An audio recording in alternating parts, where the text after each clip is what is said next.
Olá, amigos.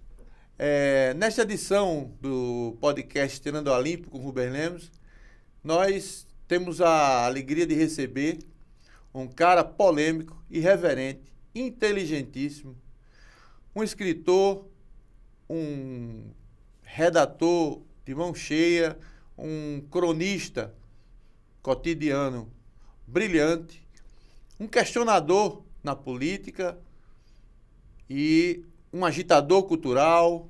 Eu estou falando de Alex Medeiros, que é meu companheiro da Tribuna do Norte e da Jovem Pan News. A Tribuna do Norte, a Jovem Pan News e a Dueto Produções,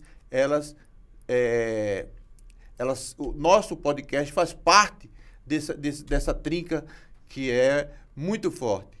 Então, Alex, sinta-se bem-vindo ao Tirando a Limpo. É um prazer estar com você aqui. Prazer é meu, Rubinho. Dizer que tenho acompanhado o seu trabalho aqui no podcast. Você é testemunha. Estive de plantão aguardando a sua estreia com o nosso querido amigo Alexandre. Macedo. E tenho acompanhado. É um prazer grande. A gente está aqui. Vamos conversar o nosso bate-bola como homens de futebol também. Também, futebol. Alex é botafoguense.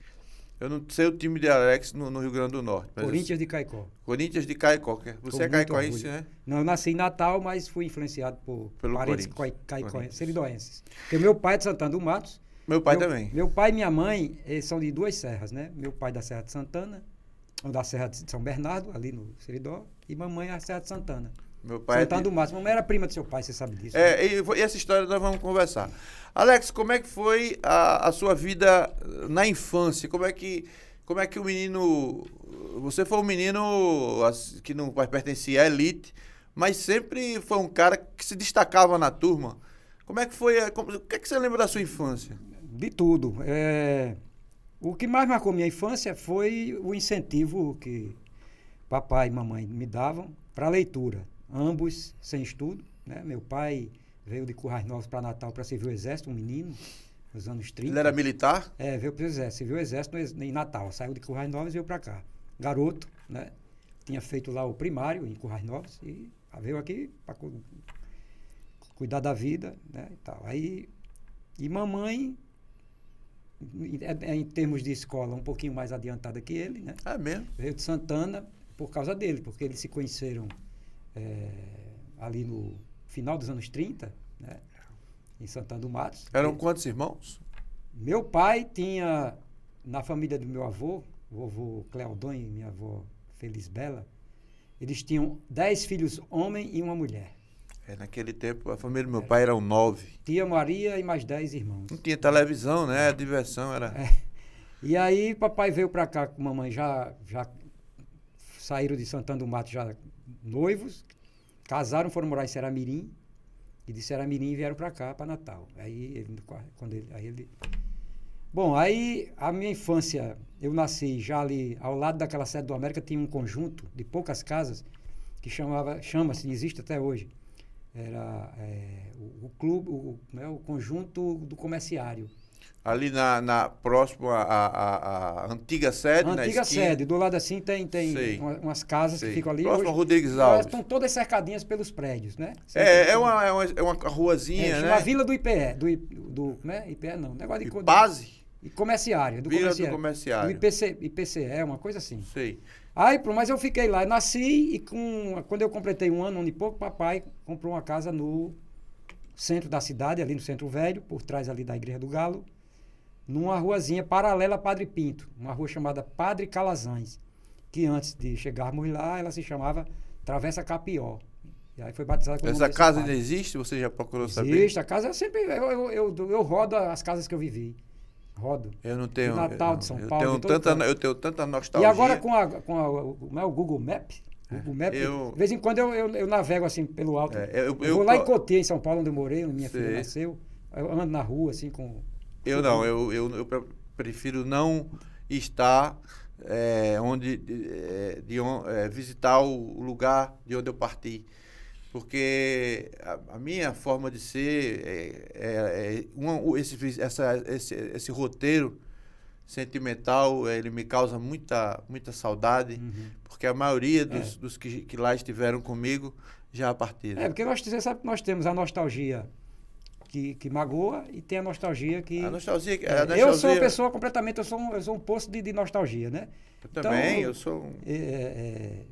eu gosto eu sou cercado de passado, eu sou um colecionador, você sabe. Meus melhores amigos são aqueles que já partiram, porque com eles que eu divido, às vezes, minha solidão. Eu acho que com eles o mundo era muito melhor, eles eram mais meus amigos, está provado agora. E, enfim, você segue de uma outra forma esse relacionamento com o seu passado, né? Assim, isso, e principalmente com aqueles que eu perco, né? Você acompanha, sabe?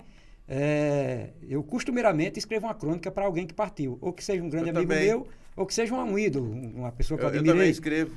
François me chama de cronista do obituário, né? Mas é uma ironia de François, que é brilhante, né? E ele sabe que... E ele já me disse que quem escreve bem Natal, entre eles, comigo ele cometeu uma gentileza. Mas com você ele foi justo. Ele incluiu na lista, juntamente com 2 ou 3, sendo que ele se excluiu, mas para mim o principal. Ele é o principal de todos. Sabe que eu brinco muito com ele bola de rir agora, ultimamente, porque eu estava numa birita uma vez lá na Deodora.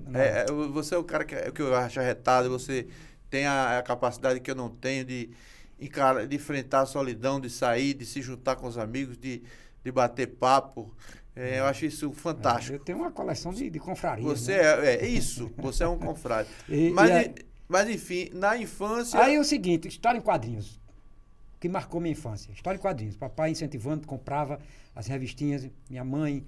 Né? Quais os heróis? Eu nunca fui ligado aos patinhos, né, da Disney. Nunca. Eu tinha uma rejeição ao desenho que não se parecesse com o ser humano.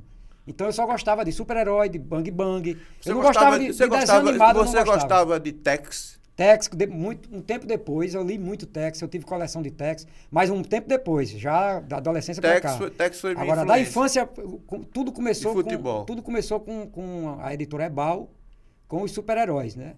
Isso já quando eu saio do centro da cidade e vou morar em Santos Reis, né? O nosso menor bairro da cidade, né? Você é um verdadeiro itinerante de Natal. E aí eu entrei com o papai numa... Hoje em dia a gente chama de loja de conveniência, mas aquilo já era naquela época, 1967. Uma mercearia cheia de coisa, vendia de tudo, tinha pão, tinha biscoito, tinha revista, tinha copo, tinha tudo. Então era o que a gente chama hoje de conveniência. E aí eu vejo pendurado assim, umas revistinhas, aí quando eu olho uma cheia de uns caras, umas capas vermelhas, não sei o que, verde, azul, na capa assim. Aí eu pedi ao papai, ele comprou. Aí chamava-se Os Justiceiros. Aí o que era isso? Isso era um super-herói da DC Comics, que a Ebal no Brasil publicava, que veio a ser depois se chamar Liga da Justiça. Mas chegou no Brasil como Os Justiceiros. Essa coleção eu terminei de completar ela, depois de muito tempo, para resgatar exatamente minha infância. Tem o quê? Coisa de 6, 8 meses que eu terminei, consegui encontrar o último número que faltava. Tenho ela todinha na minha sala. Você é um colecionador, colecionador bem fiel, né? Você procura no exterior, Eu compro em leilão. Eu sou um freguês de mais de 15 anos do Mercado Livre, praticamente toda semana eu compro lá. Aí eu coleciono quadrinhos, coleciono revistas de futebol e livros de futebol, né? A revista do esporte, né? A revista do esporte eu tenho mais de 300 exemplares, cheguei até a lhe dar uma vez, né? Não, eu tenho algumas. Eu lhe dei uma que tinha Danilo, lembra? Que a capa Danilo Menezes, do Vasco, e Toninho Guerreiro no Santos. 1968. Mas, Alex... tem a manchete esportiva, tem aquela antiga ilustrada, como é que chamava? Esporte Ilustrado. Esporte Ilustrado, tenho muitas delas. E a placar, né? E aí você já estava com quantos anos? Nesse período em que você conheceu a Liga da Justiça? 8. 8 anos. 8 anos. Já frequentava futebol? Já, no ano seguinte da revista, o ano seguinte, meu irmão mais velho me levava para o Juvenal Martins. A partir de 68 eu fui para o Juvenal Martins. E estava no jogo de Garrincha, quando ele vestiu a camisa do Alecrim e do Sport de Recife. Estava e fiz uma crônica para ele quando ele morreu, que eu publiquei no Jornal de Hoje, Porque ele riu pra mim, que eu comecei a gritar desesperado quando ele pediu uma bola naquela lateral que fica na arquibancada de madeira. Sim, Ele pediu uma bola ali, agora só não lembro se nessa jogada... Foi 1-0 pro Sport, né? Foi 1-0 pro Sport. Eu não sei se ele estava com a camisa do Alecrim ou com a do Sport, porque ele jogou um tempo com cada um. Ele jogou o primeiro tempo com a do Alecrim. Pronto, então ele estava ali, encostado naquela arquibancada de madeira e pedindo a bola. Alguém lançou a bola para ele, mas ele tentou, ela veio alta, ele não conseguiu pegar, ela passou direto, foi pro lateral. E aí ele fez aquele gesto assim, só que eu estava já encostado aqui, meu irmão ali perto, aqueles adultos ali, eu com a bexiga gritando, Garrincha, Garrincha, Garrincha, Garrincha. Até que ele ouviu, aí virou assim, olhou e deu um risinho. Aí, tanto é que essa crônica que eu escrevi, o título é O Anjo Sorriu Pra Mim. O Anjo. Mas o Anjo, quando sorriu pra você, ele já tava com as asas caídas. Tava, porque ali já eram jogos beneficentes, né, para arrecadar dinheiro para ele. Ele tava fazendo, ele tava sem crédito, né, nos clubes em função do alcoolismo, mas naquele mesmo ano ele ainda terminou no Flamengo, né, em 68. E aí no ano seguinte teve uma tentativa no Corinthians, 69. No 66, o Corinthians foi 66. Não, 66 foi Corinthians. Ele tentou o Flamengo. Ele foi pro Flamengo e jogou no JL de novo, né? Jogou de novo. Foi jogar em Currais Novos. Contra o América e o ABC. Enfim... E aí pronto, a partir dali... O Juvenal Martins começou a minha paixão por futebol, né? Qual foi a sua sensação ao entrar? Uma das frustrações que eu tenho foi não ter entrado no Juvenal Martins antes de 72. Porque houve campeonatos aqui, profissionais, eu acompanhei todos. Em 1984, que o ABC foi campeão. Em 1986, que um fabuloso time do Alecrim foi bicampeão, com o meio campo com Didi Duarte e Odilon. E em 97 houve uma final, aconteceu a final do campeonato no Juvenal Martins, ABC e América. O ABC fez o gol de empate e foi campeão. Então, quando eu entrei lá, que testemunhei tudo isso, eu senti uma energia muito diferente. Você deve ter passado por uma sensação muito interessante, porque você escreveu a história do estádio, né? Sem ter pisado lá, né? Sem ter visto os jogos de lá. Eu vi muito jogo de segunda divisão. Eu tive lá, olha, o jogo do gol de Alemão. Eu estava lá nesse jogo. Você estava em 69? Não, em 69 eu estava nesse jogo e um cidadão se esgoelando, gritando quando o América fez o gol, ele me jogou para cima. Me jogou mesmo, ele me apanhou aqui por trás aqui. O gol foi na trave do Morro. Na trave não, o gol da Alemanha na trave. Não, o do 67 foi com o Bagadão no Morro. Eu acho que esse foi no gol da rua. Da rua. Não, esse foi no gol do Morro mesmo. Porque o povo começou a gritar o gol e a turma do América já estava indo embora, achando que estava tudo perdido. Volta todo mundo e invade de novo o estádio. E um cidadão me levanta para cima, que eu já escrevi sobre isso, ele me levanta para cima e me joga mesmo assim, e segura de volta, me põe no chão e diz, Galeguinho, você deu sorte. Aí ele me deu uma bandeira que ele tinha. Era uma bandeira de flâmula de seda, mas só com a seda muito grande, triangular, vermelho, e o símbolo do América. Meu irmão ficou feliz da vida, porque, obviamente, a bandeira ficou com ele. O mastro era... Ele é americano, Graco? Doente. E o mastro era de uma antena de carro. Ele me deu a bandeira. Aí Graco já pegou e a gente já voltou para casa. Aí sabe quem era o cara? Quem? Roberto Freire. O pai de Ivone do Talher. Querida Ivone. Agora me diga uma coisa. Você nesse jogo, eu preciso do torcedor ficar situado. Esse jogo, o ABC jogava pelo empate. Se tivesse empate, era campeão. O ABC era campeão, porque havia ganho a primeira partida, empatado a segunda da melhor de 3. E o América precisava ganhar para levar uma decisão extra. Provocar o segundo jogo. E aí houve um personagem nesse jogo que eu entrevistei em São Paulo, chamado Esquerdinha, que era um driblador fenomenal. E que ele teria driblado a defesa do América inteira, driblou o goleiro e voltou para driblar o goleiro de novo, André. Então, essa história procede? Você lembra? Não, eu lembro da polêmica. Do jogo, do lance, você não lembra? Do lance eu não lembro, porque eu estava lá, mas não lembro. Agora eu sei que é o seguinte, eu lembro das conversas do bairro, né? Os meninos conversando, e diziam que era uma coisa que ele fez planejada. Eu perguntei, ele mora hoje na Granja Viana, que fica em Cotia, São Paulo. Eu morei em Cotia. O filho dele é um dos maiores customizadores de motos. pra gente rica de São Paulo, do Brasil inteiro. Você chega assim, eu só quero... É como um cara que faz um corpo, bota tatuagem no corpo inteiro. Então, eu quero que minha moto fique assim, incrementada. O nome dele é Tatu, o filho dele. Então ele pegou o pai e botou lá na granja, uma casa muito boa. E eu fiz essa pergunta. Você... essa matéria, ela concorreu e ficou entre as 3 do Prêmio S Nordeste de 2010. Eu disse a ele, perguntei a ele, eu disse, ô Sérgio, que é Sérgio De Pérsia, ele é descendente de calabrês, da Itália. Eu disse, Sérgio, você se vendeu ao dirigente, que eu não vou citar o nome porque já faleceu, você se vendeu a fulano e tal. Ele olhou para mim e deu uma risadinha. Então, para mim, estava respondido, né? Então, essas lembranças aí... Aí a resenha, por exemplo, o rádio, eu escutava o povo comentar, esquerdinha, não sei o que, que se vendeu. Que ele veio para duelar com o Alberi no mesmo time, né? E os dois juntos dizem que fizeram uma belíssima dupla. O Alberi tinha chegado no ano anterior. 68. Né?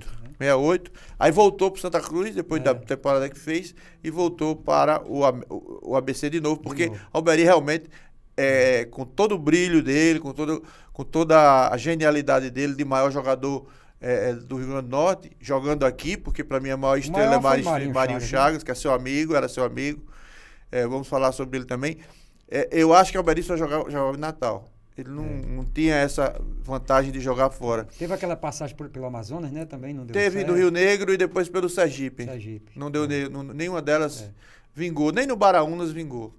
Embora... O que vingou foi horrível para a história do ABC, porque ele foi campeão pela América, não é isso? Em 77. Foi terrível. Foi o meu primeiro ano no Castelão, eu era mascote e terminei esse jogo em prantos.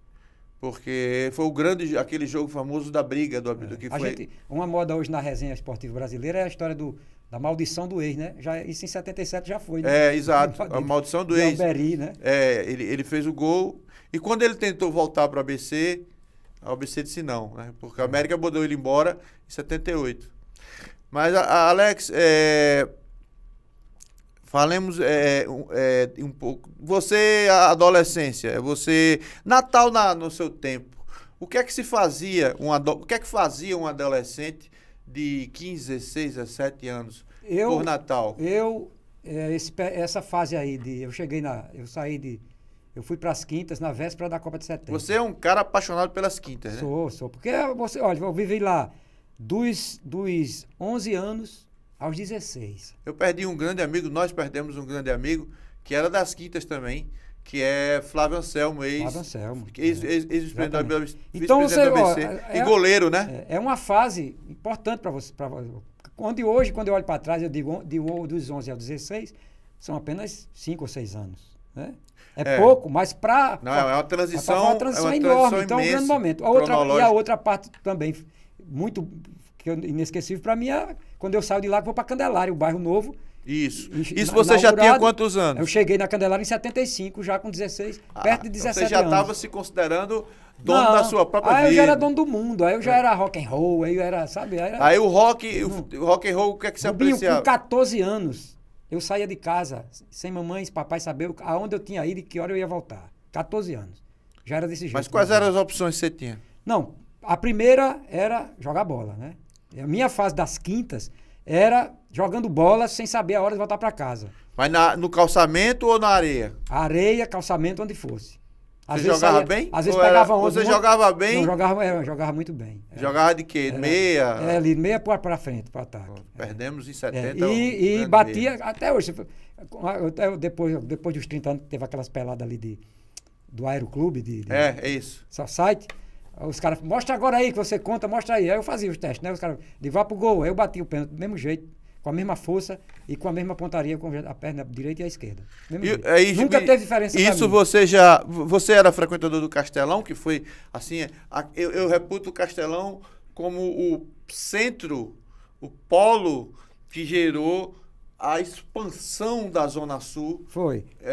De Natal em torno daquele verdadeiro monumento arquitetônico criado por Moacir Gomes da Costa, que era uma espécie de nave espacial. Ondulada. Ele era feito de elipses, né? Isso. Você Não, frequentava? o grande impacto que eu tive ali é que eu fui para alguns jogos da minicopa.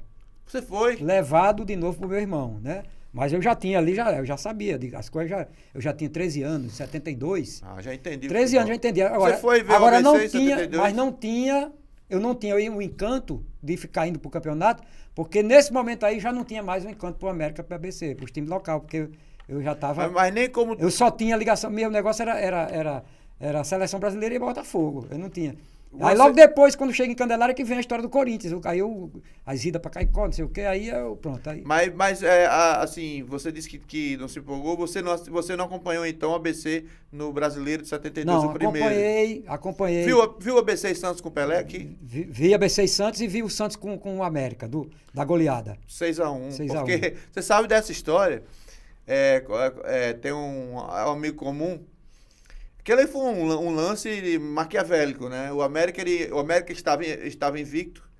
O América era o clube mais charmoso do Brasil e tal. E tinha conquistado a Taça Almir, que era um troféu dado à equipe, pela revista Placar, a equipe que mais pontuasse no Norte e Nordeste. O América venceu o Rio Negro de Manaus por 2-0 e conquistou esse título. Só que o próximo jogo era contra o Santos. Pelé já tinha 32 anos em 71. Tinha acabado de deixar a seleção brasileira, a camisa 10 estava órfã. E aí Pelé se hospedava no Hotel dos Reis Magos, que naquele tempo era o que foi ruína, o que hoje é ruína, vocês não têm ideia do que era de luxo. Eu fui com a turma de moleques das Quintas, nós fomos ver Pelé lá. Aí quando Pelé ficou concentrado lá e tomava banho de piscina e tal. E determinado dia chegou um grupo de pessoas fantasiadas de americanas e começou a xingar Pelé. Pelé, você não é de nada, você tá cego, você... Tudo aquilo que se dizia antes da Copa de 70. Em 69 falavam isso. Né? João Saldanha que começou isso. Você tá míope, você não é de nada e tal, o América vai ganhar. Só que este grupo era um grupo de abecedistas, exatamente provocando o rei. Quando chegou no jogo, rapaz, 6-1 pro Santos. Pelé fez 3 gols e Scala, que era o grande zagueiro do América, não viu nem a cor da bola. E tem um detalhe desse jogo, eu nunca esqueci. Eu até escrevi essa semana falando do dia que eu bati um papo com ele no telefone, né? Foi. Eu nunca esqueci isso. Eu tava naquela arquibancada que chamava Frasqueirão, a grandona. A grande. Lá com meu irmão. Houve uma falta e todo mundo ficou na espera, né? Deu aquele silêncio esperando. Eu jamais esqueci isso, Rubinho. Eu ouvi o barulho do pé do rei na bola. Eu já vi várias vezes. A gente tem essa percepção. Eu ouvi. Pum, pum. É um toque seco. Era o Birajara, o goleiro do América? O Birajara. Ele só fez olhar. Birajara, teve um gol que Scala ficou pendurado nele e tal. E nesse meio tempo... nesse período de Brasil Bocassino, Brasil tudo Cavalo de Aço, Brasil Black Power, surgia como uma estrela reluzente realmente, e ele era reluzente, um menino, eu me arrepio, cara, não consigo falar dele sem me emocionar. Um menino lá na Salgadeira, próximo ao cemitério do Alecrim, que é o maior de Natal. E esse menino explodia. Na estreia contra o Botafogo, no Maracanã, Marinho Chagas estreava pelo Botafogo. Ele foi campeão em 70 pelo ABC, em 71 estava no Náutico. O Flamengo, Zagallo não quis, porque preferiu um jogador chamado Mineiro. E aí o Botafogo contratou. A estreia dele foi o Botafogo e Santos. Tem esse gol no YouTube. Vocês ponham lá, estreia de Marinho Chagas no Santos. E aí... O dono do time do Botafogo era Jairzinho. Jairzinho. Naquele momento já o camisa 10. Já o camisa 10 campeão, e já tinha sido campeão da minicopa. E já era como é que diz? Furacão da Copa. Furacão da Copa. Ele que mandava, então foi uma falta na entrada da área. E aqui pra nós, ele era um bom batedor de falta. Apesar de... Mas não era maravilhoso que nem Marinho. Mas naquela época, Marinho era um nordestino, um pau de arara, um paraíba que chegava lá. Então armou-se a barreira e Jairzinho tomou posição para cobrar. O goleiro era o grande Serras da Argentina. E ele ficou aqui no canto, Serras, e deixou a barreira cobrindo o outro, né? Aí, enquanto Jairzinho Arrumou lá arrumou a bola, Marinho veio de trás, deu uma porrada rasteira, gol do Santos. Do Botafogo. Do Botafogo. Gol do Botafogo. 1-0. E aí, todo mundo foi pra cima dele, uns pra comemorar com ele, e Jairzinho dizia, porra, ô, caceta, quem manda nesse time sou eu. Aí ele mandou o Jairzinho pra aquele campo, ó, vai se fuder. Ele já Vai se fuder, Jairzinho. Quem manda ele era não conheço. bocudo. E Marinho não era bocudo. Marinho tinha aquilo que nós não temos nos natalenses. Autoestima. Tinha, sempre teve. Você Ele na maior crise, pra ele... Marinho eu vi no fim da vida sorrindo e feliz. Então, ele, a partir daí, começou a... E nesse mesmo jogo, deu um lençol em Pelé. Aí Pelé disse, quem é esse galego doido? A partir daí, ele foi sendo observado por Zagallo, que já era o técnico da seleção, e em 1973 foi convocado para aquela excursão que o Brasil fez para a venda de votos. Isso. A venda não, a venda de votos a João Saldanha para ele ser Presidente João da FIFA. Avelange, para ele ser presidente da FIFA. Então, me dá um depoimento de Marinho. Eu quero ver Marinho jogar. Olha, Marinho, eu vou lhe dizer você contar isso, como eu já contei tantas vezes para jornalista de fora, fazer uma linha temporal de Marinho, não é qualquer jogador no mundo que você faz. Não Mas é. faça para os telespectadores do Tirando a Limpo. Eu conheci Marinho dentro de um quartel chamado CIAT. Na Marinha. Da Marinha nas Quintas. O ABC treinou lá. O CIAT era o campo de treino oficial do Riachuelo, onde jogava o irmão dele. Quem era o comandante era o Tenente Castro. O irmão dele era jogador do... Quem era qual deles? Bomba? Bomba.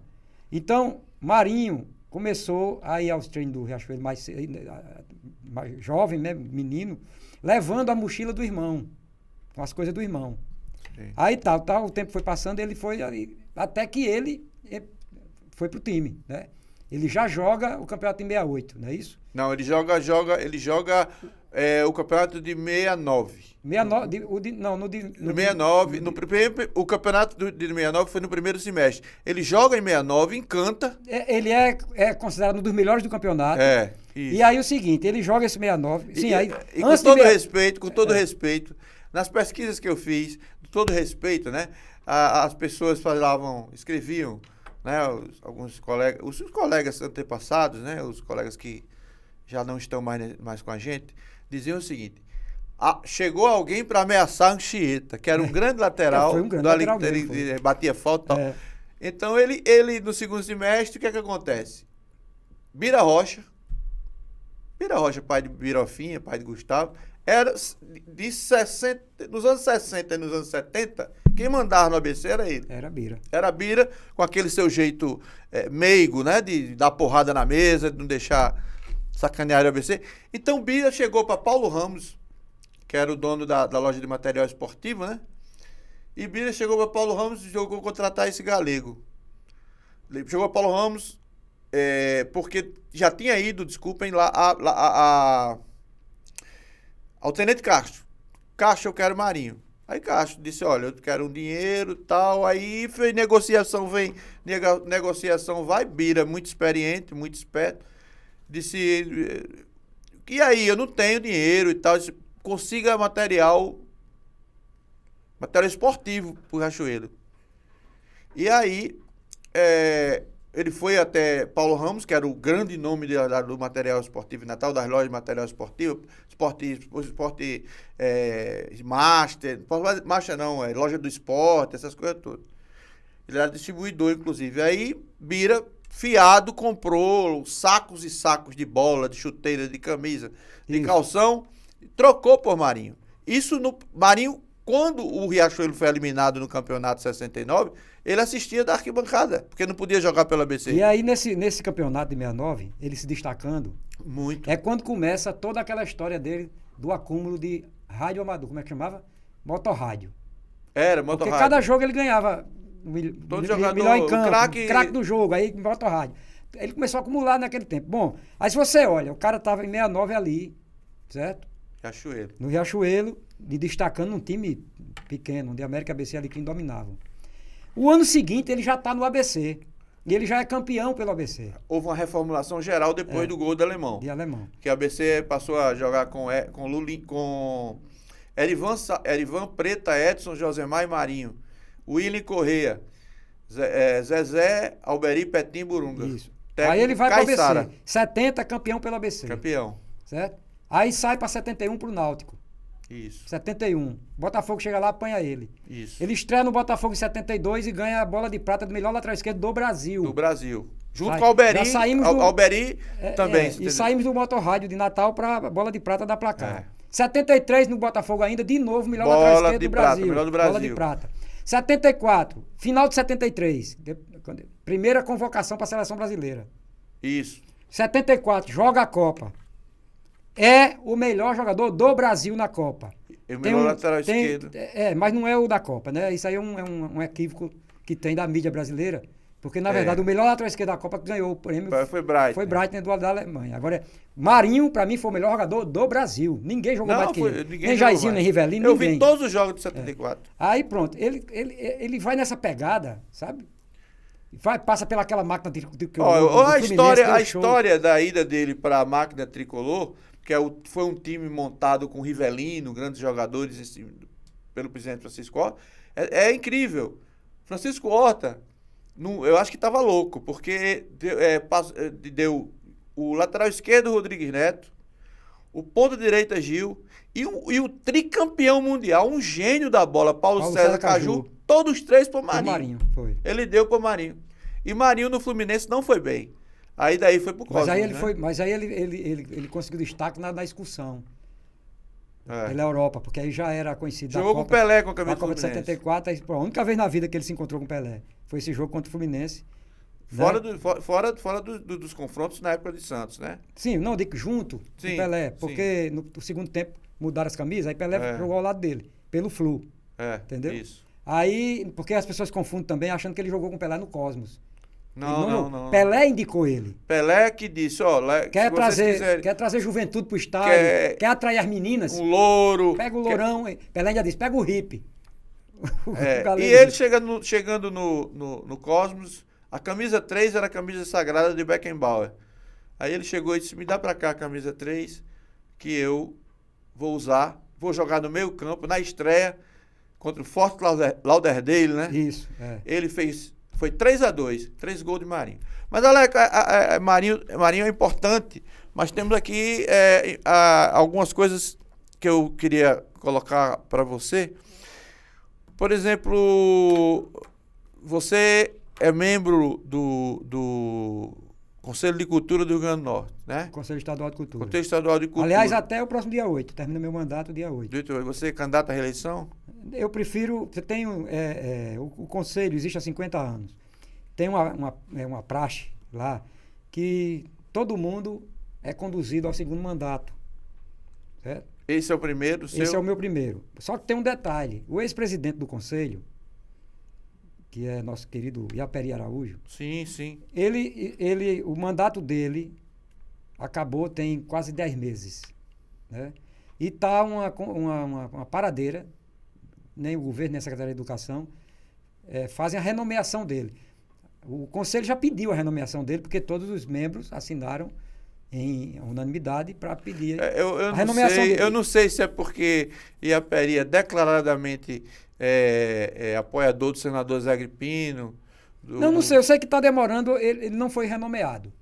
Aí, estranho, semana passada, o Conselho, que é presidido hoje por Valério Mesquita, conciliador, fez um muito hábil. ofício para encaminhar ao governo, assinado por todo mundo, os outros membros, pedindo a minha renomeação.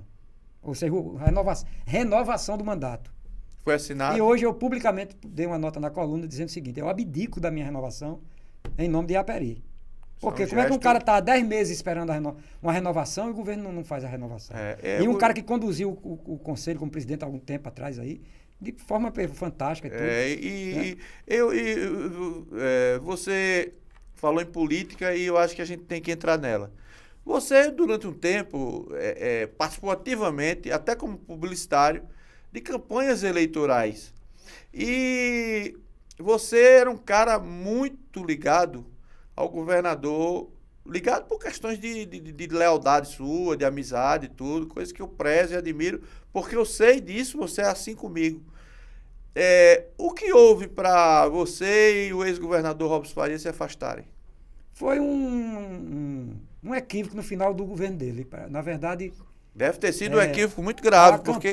A campanha eleitoral já havia acabado. Campanha eleitoral de 2018? Essa que Fátima foi reeleita.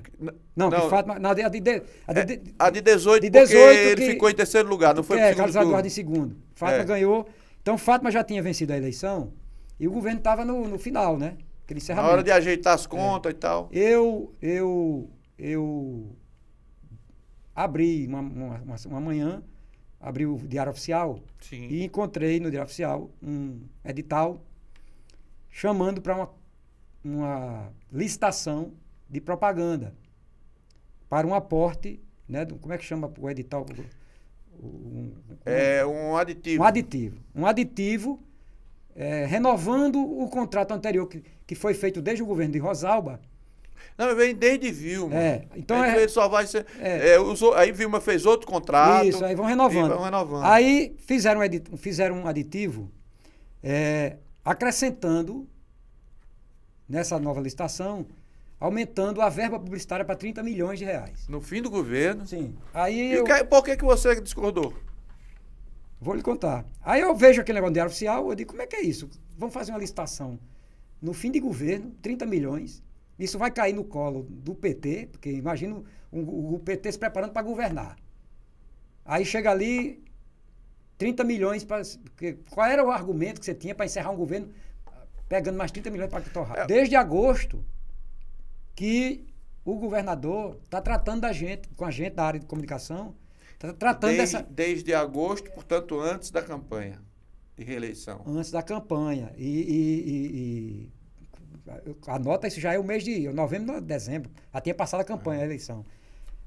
Aí eu digo, puta merda, como é que pode?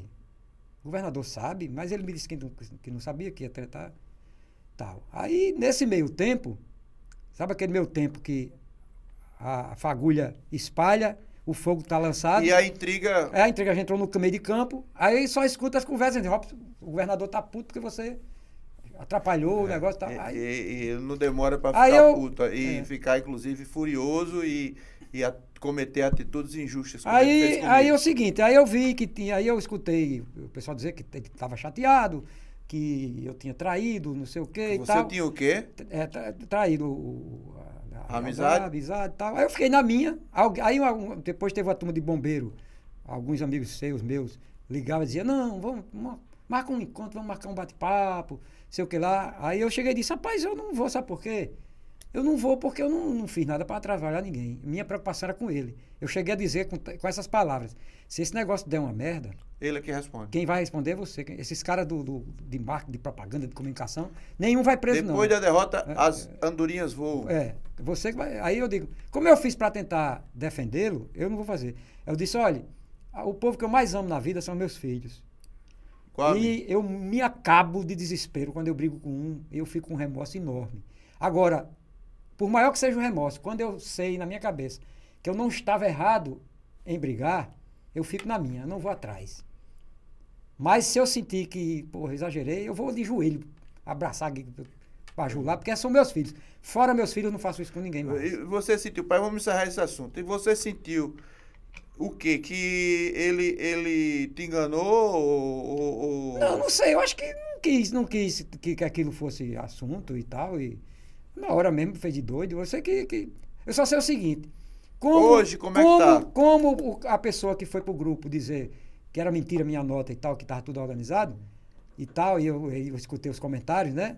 Aí eu disse, pois agora, só por causa disso, eu vou abortar a licitação. Aí eu abortei. Você conseguiu como? Eu consegui me articulando com o pessoal de Justiça e de Ministério Público. Não quero dizer nomes. Não, instituições bastam. Mas... Não saiu a licitação dos 30 milhões. Não saiu. Então, amigo, eu consegui que um promotor pedisse, Sim. fizesse a denúncia. A denúncia caiu no sorteio na mão de um magistrado.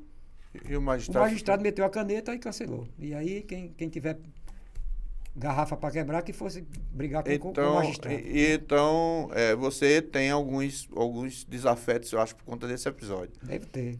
Alex... Mas durmo todo dia. Agora estou dormindo de 10 da noite para acordar para ver as meninas jogar bola.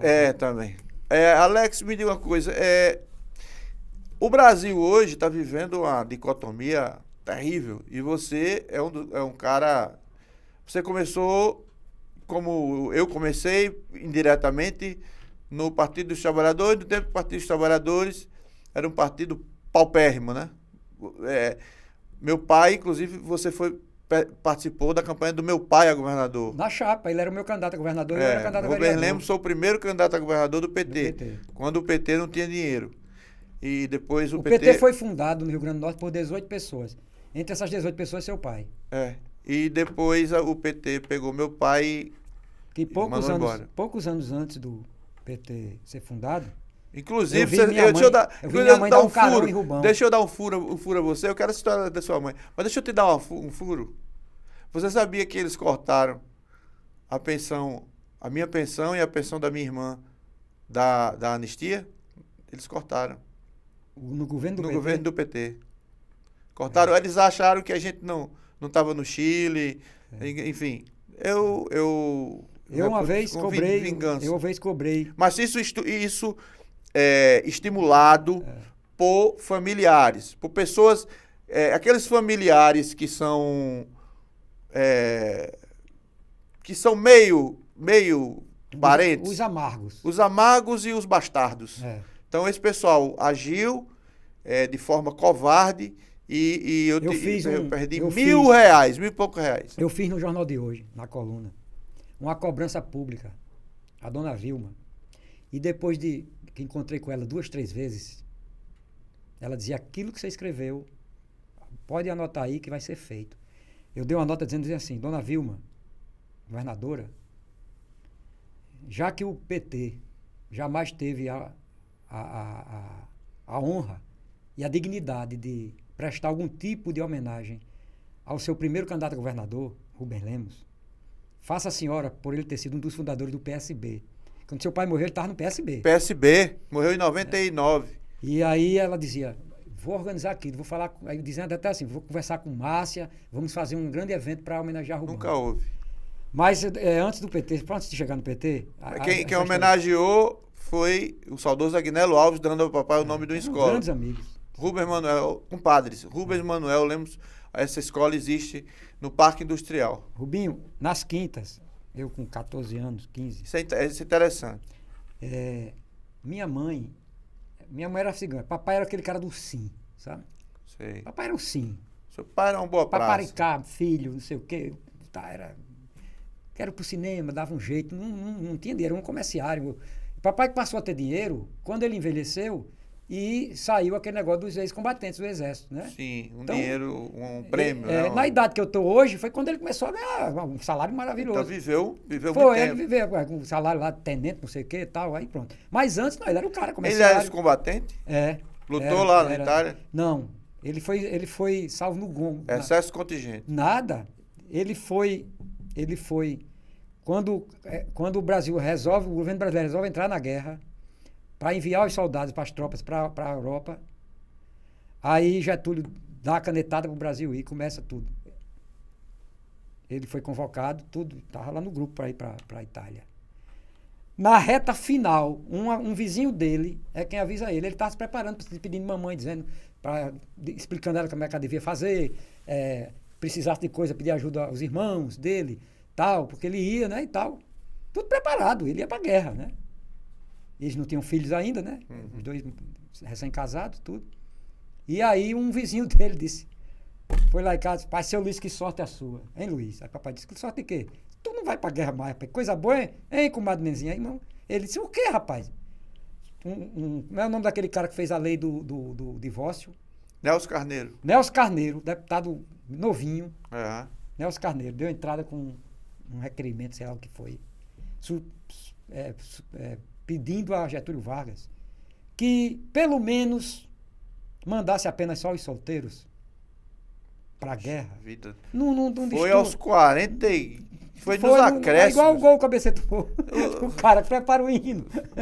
Aí, mande só os solteiros, para não atrapalhar a vida das famílias, sei o quê. Resultado, papai estava casado com mamãe. Você sabe que nos anos 40, 50, até os anos 70, 80, o casamento religioso era tudo, né? Uhum. Tudo. Só que era tudo socialmente. Mas legalmente É civil que vale. o valer era o civil. Exato. Claro que o religioso é quem, socialmente, culturalmente, era o grande casamento. Mas eles não tinham casado no civil, eles estavam casados no religioso. Tem que casar no cartório. Rapaz, ele saiu às pressas com a mamãe, correndo com o cartório. Isso Para entregar o documento lá no exército e dizer, eu sou casado. Aí escapou. Bom, aí é o seguinte, aí eu lá nas quintas, adolescente, mamãe com aquela coisa dela de sempre ali, preocupada, né? Quando ela falava em... Esses meninos têm que trabalhar. Papai disse, não, tem que estudar. Tem que estudar.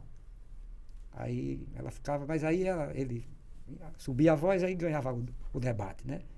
Não, deixa o menino estudar. Trabalhar não precisa não. Mas ela na cabeça dela. Tanto é que, aos 13, ela me pegou pela mão e me levou na casa da mãe de Edivan Martins, lá na rua São Geraldo, nas quintas, um pouquinho na frente lá de casa. Edivan, nosso companheiro de Jovem Pan News. Aí eu fui estudar datilografia.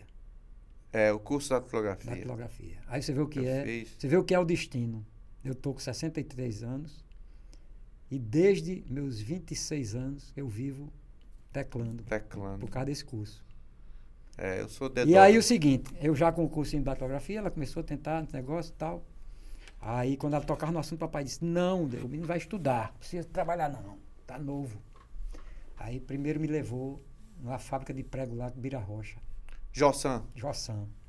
Não, porque doutor Bira, ele é gente boa, eu vou falar com o doutor Bira. Papai, não, deixa isso pra lá, não sei o que lá. Ela foi escondida dele.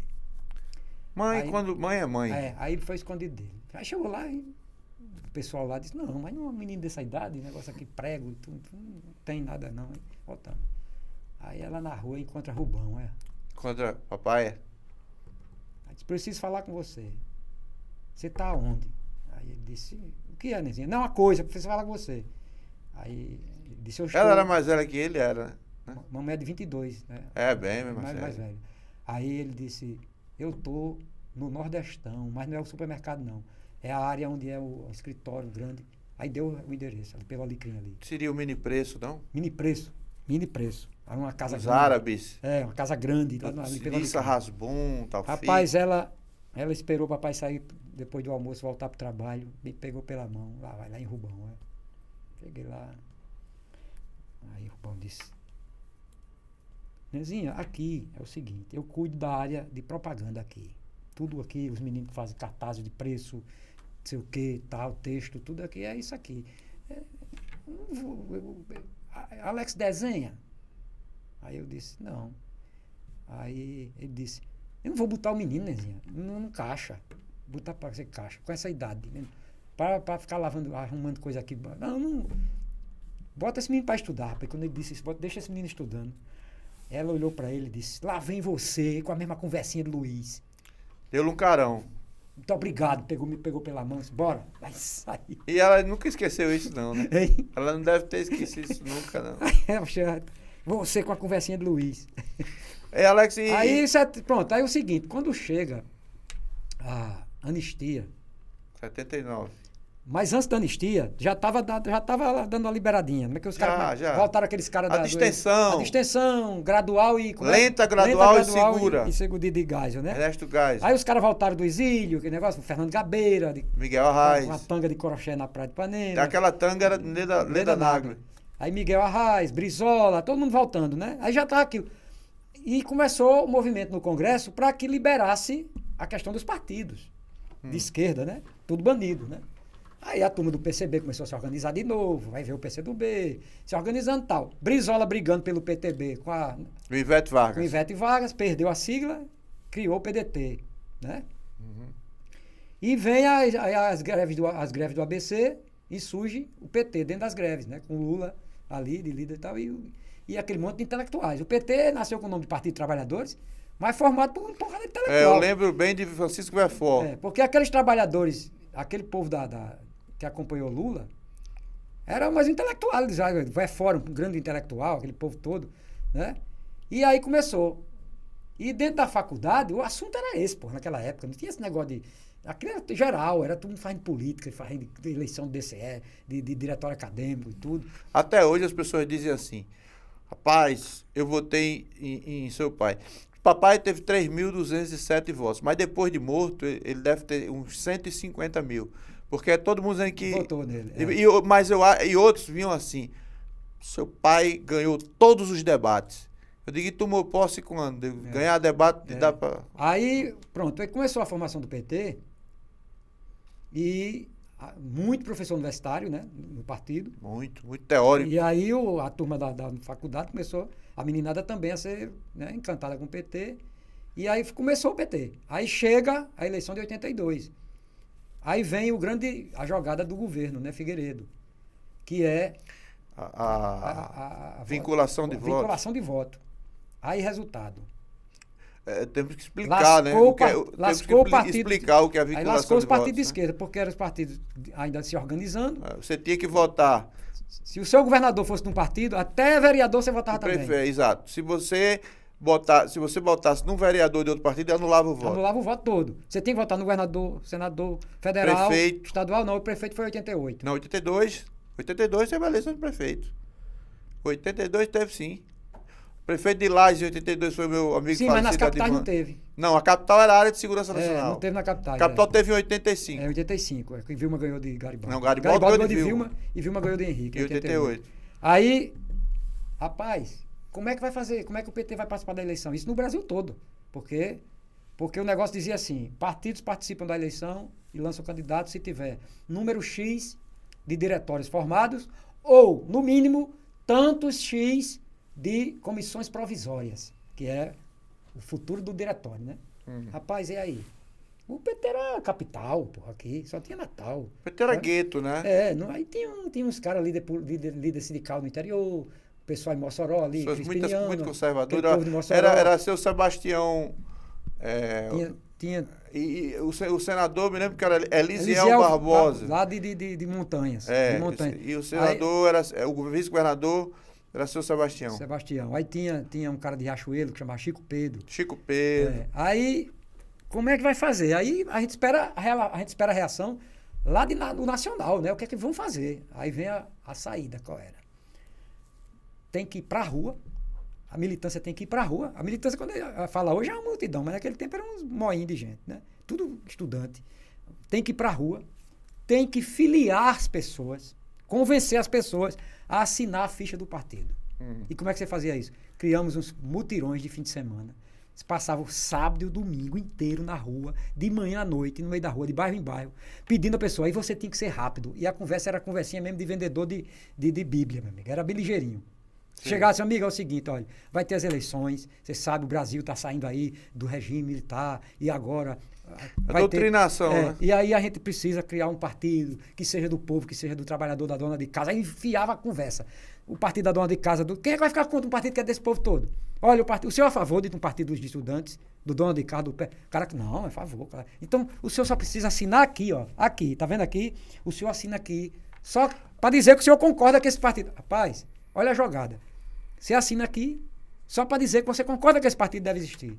Depois que conseguir a assinatura, metade do caminho resolvido. Você voltava com aquele acúmulo de ficha assinada embaixo, voltava depois, disse, olha, lembra que eu passei aqui, não sei o quê, me dê só seus dados aqui. Aí você já preencheu os dados do cara. O cara já era filiado. O cara estava filiado.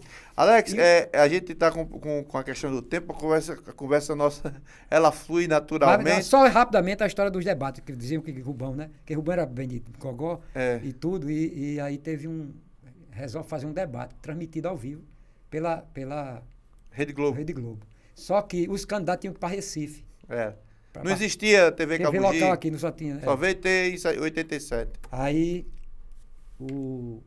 vai os candidatos. É Agripino, Rubão, Aloysio Alves, Vicente Brito, né? Vicente Cabral de Brito, PTB. Foram para Recife.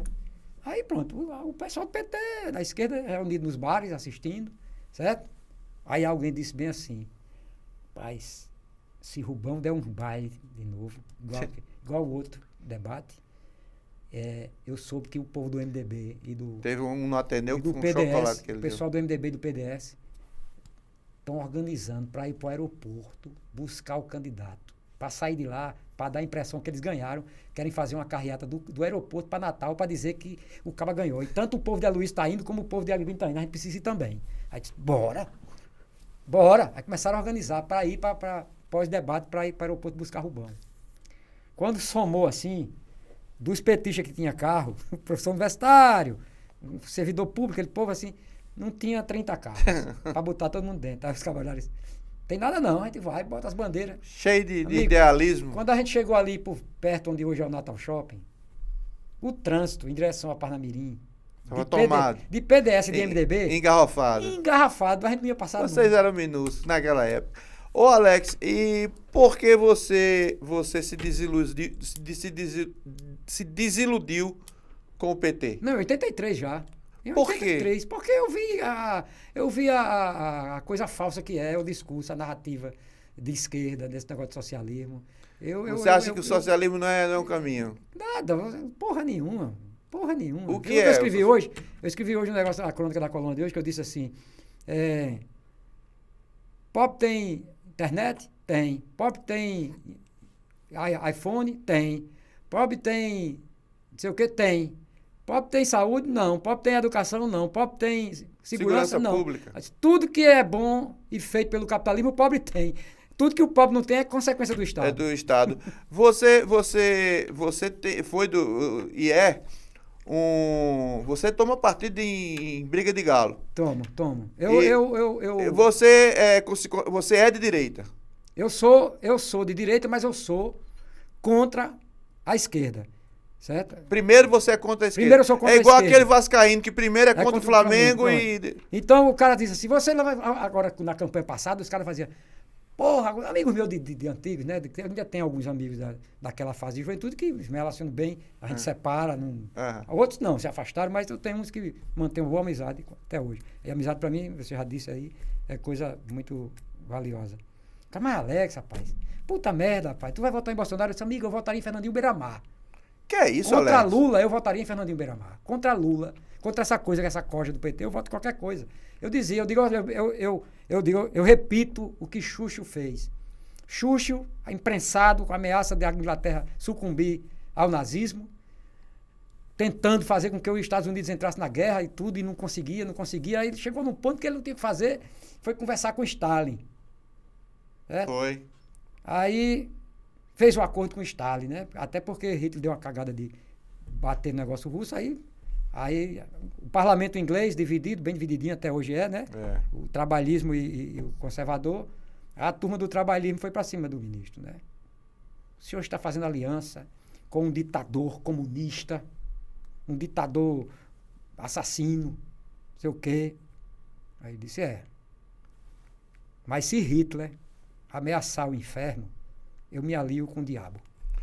Então, assim, você tá vendo, eu pergunto, você acha que a prisão de Lula foi justa? Total. Foi justa, julgado por 3 instâncias. Certo? Você acha que ele cometeu os crimes que foram atribuídos por Moro? Ele estava à frente, como é o maior líder, ele é o grande líder, ele estava à frente de tudo ali. E no pacote, ele estava na frente do pacote, ele sabia que ia acontecer aquilo. Sabia que ia acontecer.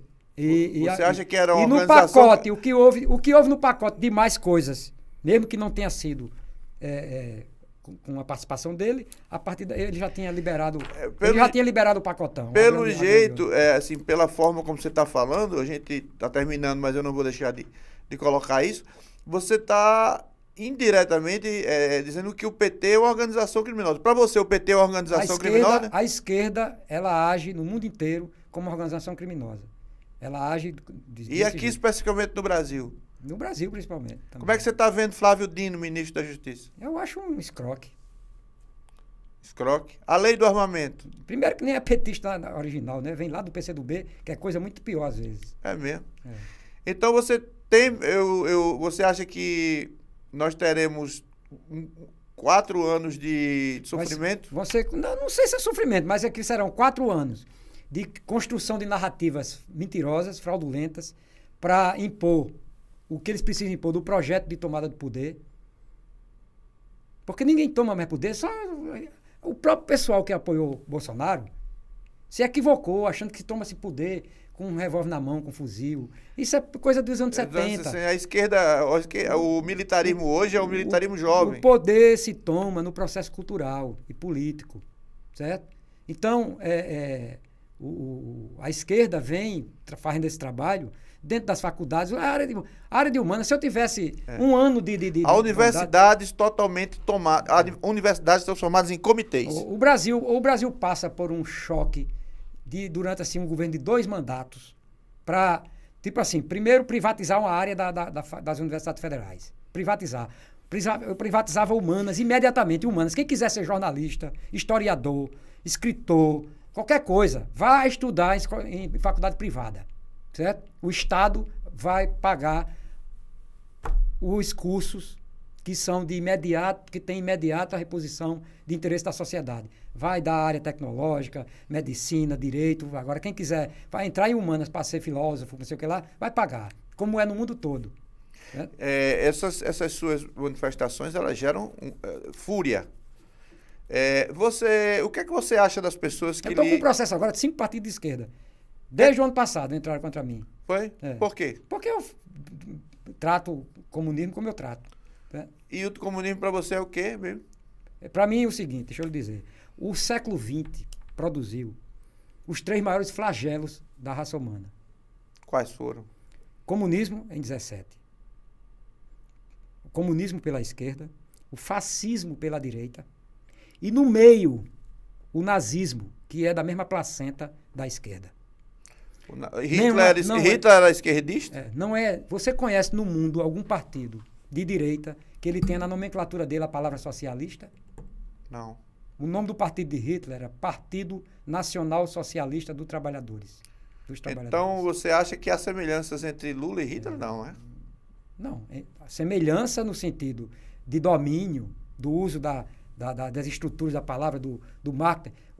Aquelas teses de Goebbels, o ministro da propaganda, aquilo é usado até hoje pela esquerda. A mentira, muitas vezes repetida, e Lula repete mentira e ele mesmo agora. Só que Lula tem uma coisa, né?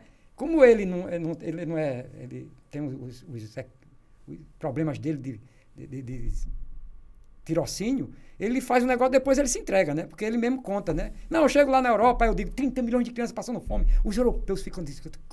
Depois ficam rindo, né? Ficam rindo. Como é que pode 30 milhões? Se tivesse 30 milhões Rapaz, na rua, o Lula passou um período, teve uma época antes da prisão, que Lula passou uma época com o PT vendendo a imagem para todo mundo. E o pior de tudo que me chateia, não é o povo acreditar, é a imprensa. Principalmente a chamada grande e velha imprensa. A mídia está submissa. Passaram um tempo vendendo a ideia, a imprensa acreditou que Lula era colunista do New York Times, o maior jornal do mundo. Eles venderam isso e aí, os caras a turma da Folha reproduzia isso como Lula, colunista. Puta que pariu, Lula, assim como Fernando Henrique Cardoso, como aqueles caras da Argentina, eles escreviam textos, a assessoria fazia, quem escreve é o assessor. E encaminhava para uma empresa do grupo New York Times, uma empresa do grupo, que essa empresa distribuía umas espécies de boletins para fazer o relacionamento do New York Times com os países. Não, era um boletinzinho. Sim, mas boletinzinho, o boletinzinho já aponta para o release, né? Mas era um trabalho de marketing do New York Times, dele próprio, para ele se relacionar bem nos mercados latinos. Então, esse boletim circulava na América aqui com textos de Lula, com textos de Fernando Henrique, com textos do Cabalá de Chile, certo? Mas aí os caras começavam, aí eu ia pro jornal de hoje e dizia, ontem, mais uma vez, pela 20ª tantas vezes, eu abri o site do New York Times, fui ver, liguei para um amigo que mora em Nova York, perguntei, amigo, abre aí a página do New York Times, tá vendo a coluna de Lula? O cara, não. Eles ficavam putos quando eu dizia isso. Agora, pra gente encerrar, a possibilidade... Do Botafogo ser campeão? Acho que sim. Eu não posso falar em futebol, não. Eu tô com 2 times acabados. Vasco e ABC. Pai. É o seguinte, você acha que quanto tempo ainda o PT passará no poder e se há chance de haver uma mudança e quem seria o instrumento da mudança? O Tarcísio, governador de São Paulo, ou o próprio Bolsonaro? Não, Bolsonaro é um grande líder popular. Como Lula já foi. Lula foi o maior líder popular depois de Getúlio no Brasil. Juscelino, não? De Getúlio, mas Getúlio foi mais. Quer dizer. Getúlio foi o pai dos pobres. E Lula se diz o pai dos pobres, né? Só que tá botando no fundo. Padrasto. Padrasto. Mas aí o establishment tá com o PT, né? E aí já botou uma pedra em cima de Bolsonaro, né? O Bolsonaro pode se tornar um bom eleitor se ele souber fazer, tiver uma boa estratégia, ele será um grande puxador de votos na eleição de prefeito. O problema é que a política não pode ser imediatista. Fica todo mundo falando em 2026. Mas antes tem 2024. Tem 2024 agora a eleição de prefeito. Então esse homem tem que estar com o povo dele nas ruas para eleger prefeitos. Eles precisam eleger prefeitos, né? E o Tarcísio é um grande técnico. Se ele der um show em São Paulo é a grande vitrine do país, sempre foi. Mas olha que essa vitrine, por muito tempo, tentou eleger Maluf, não conseguiu, tentou eleger Quércia, não conseguiu, tentou eleger Mário Covas. Natal, né? A eleição passa pelo prefeito Álvaro Dias? Passa por Álvaro. Por quê? Passa por Álvaro. Porque tá com um mandato, se não é a joia da cidade, na média da imagem da população, uma grande administração. Principalmente pelo trabalho na pandemia, não é isso? Pandemia. E você acha, por exemplo, dos candidatos, para ser bem rápido, eu vou lhe dizer os nomes: Carlos Eduardo, Natália Bonavides, Paulinho Freire, BG, Wendel Lagartixa, ou a filha de Wendel Lagartixa, enfim, qual dele? E o candidato de Álvaro. Aí entra o candidato de Álvaro, que ninguém sabe quem é. Qual deles é o mais indicado? Se eu for olhar, é uma coisa empírica, né? Se eu for olhar só pelo cada um contra cada um. Não, não, se for todo mundo contra todo mundo. Se Sim. for olhar só isso, eu acho que dessa listinha aí, porque vai ser o seguinte: todo mundo vai ter que derrotar o candidato da governadora, né? Que é o guarda-chuva, né? O governo estadual. Quem tem condições, eu acho, de derrotar a candidata de Fátima, que pode ser essa mulher, pode ser mineiro, pode ser qualquer um, é Carlos Eduardo e Paulinho.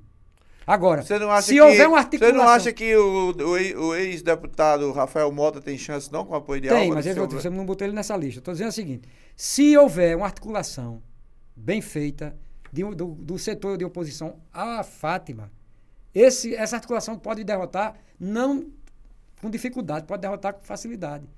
Agora, se sair todo mundo um contra o outro, não. Isso aí ela está torcendo por isso. É preciso haver um pacto. Por exemplo, se você pegar desse grupo aí, não tem dificuldade se você conseguir juntar Paulinho com Rafael, com o policial, Wendel, o senador, certo? Stevenson também, né? eu esqueci. Trazendo o apoio. Desculpa, Stevenson é uma força. Trazendo o apoio o apoio de Rogério Marinho. Não tem dificuldade para eleger o prefeito. Entendeu? Pois, meus amigos, foi como eu previa. A bala comeu solta aqui no Tirando a Limpo Cast. Eu quero agradecer a presença do meu amigo, meu irmão, Alex Medeiros, e convidar vocês para a próxima edição do nosso podcast.